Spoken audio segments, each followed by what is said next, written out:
Hi everybody, Michael Campbell here at the 2017 CSPC. I'm here with Monica Gattinger. Why don't you tell us a little bit about yourself? Sure, I'd be happy to. So I'm a professor at the University of Ottawa, and I'm also director of the University of Ottawa's Institute for Science, Society and Policy. And what sort of research do you do? So the Institute for Science, Society and Policy is a cross-faculty research institute at the University of Ottawa, and we focus on the intersection between science, society and policy.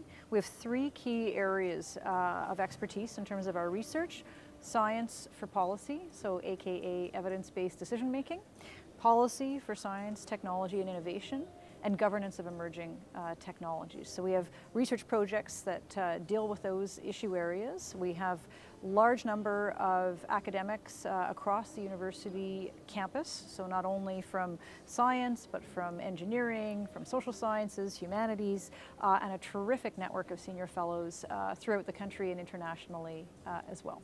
And what sort of programs do you guys do based off that? So we have teaching, research, and outreach programs. And when it comes to teaching, we have a collaborative master's program in science, society, and policy. In terms of research, we have a number of research projects that focus in on areas like energy, risk management, in areas like genomics, public health, contested areas of technology like fracking, those sorts of issues. And we have a very extensive outreach program as well.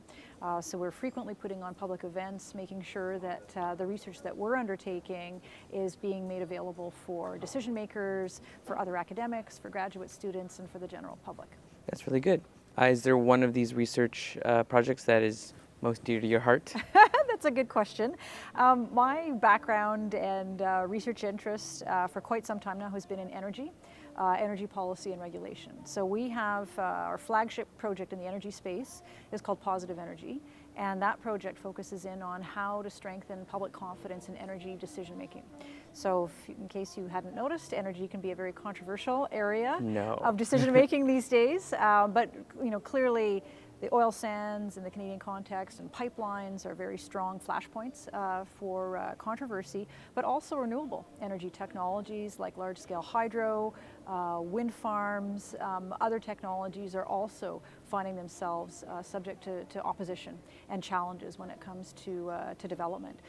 So we've been using the convening power of the university to bring together leaders from across the energy sector. So government decision makers, regulators, policy makers, people from industry, individual companies, industry associations, indigenous leaders, indigenous communities, environmental NGOs, with leading members of the academic community to try to identify how can we collectively frame up why are we facing some of these challenges, but more importantly, what can we do to actually solve these challenges. So we've been doing solution-focused, applied academic research to try to identify how can we strengthen public confidence in Canadian energy decision-making. What sort of struggles do you find with bringing what you found to the people that actually create the policy? That's a terrific question, and I think one of the things that we have approached in terms of the project and all of our programming, frankly, is that we use a very conscious model of co-development and co-design of our research projects. So at the very outset of any research project, we're actually sitting down with those who have a potential interest in the research findings. And so that could be, policymakers, regulatory agencies, indigenous organizations, members of civil society, municipalities, you name it. Obviously it differs depending upon the project. And we engage those organizations and individuals as partners very early on in the development of our research so that we can make sure that not only are we asking the right questions, but then when we're answering those questions with our research, we're actually getting them into the hands of the people and organizations who are able to make use of that research and integrate it into their own decision-making processes. Do you find a conference like this a good tool for that sort of thing? Definitely. I think one of the strengths of the CSPC is bringing together the science community, with policy communities, with organizations from a variety of different sectors who are all collectively interested in questions like evidence-based decision making and how can we strengthen Canada's capacity for evidence-based decision making and develop, strong and resilient science, technology, and innovation policies. And I think that multi-sectoral approach, which again is very in line with the approach that we take at the Institute for Science, Society and Policy, is precisely the kind of approach that's needed when it comes to some of the core challenges facing Canada and other countries internationally. So you actually hosted a panel here. Yes. Why don't you tell everybody about that? I'd be pleased to do so. So we hosted a panel in collaboration with the Joint Research Centre of the European Commission. Terrific, if I do say so myself, a terrific panel that we put on where we had a variety of different speakers, again, coming from different perspectives, policy perspectives, funder perspectives, individual scientists, and of course our representatives from the European Commission, to focus in on how can we strengthen evidence-based decision-making in a context where we've got lower levels of public trust in experts, in government, in industry, in regulatory agencies, but we also have contexts where people want to be involved in decisions that affect them.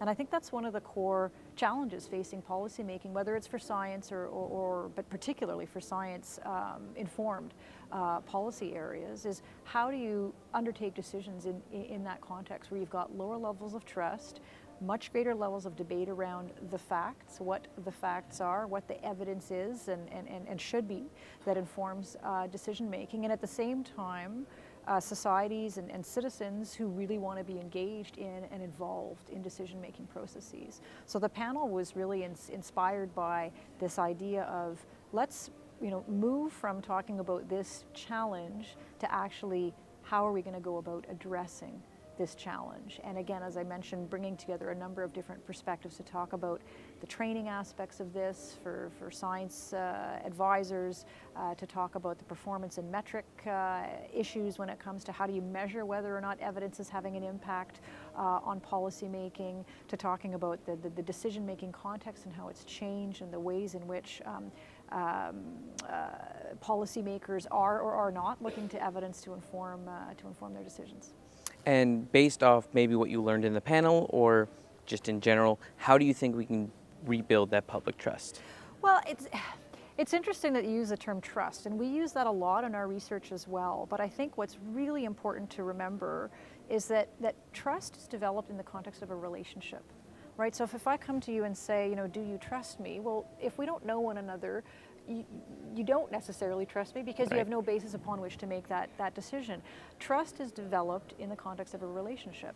So, the development of relationships, whether it's between citizens and the scientific community or between the scientific community and policymakers, you name it, all these different sort of moving pieces that form the policymaking process, developing and strengthening those relationships is really crucial when it comes to strengthening public trust in evidence-based decision-making and decision-making overall. Great, thank you very much. Why don't you tell the folks watching how they can find out more about your research and what you do?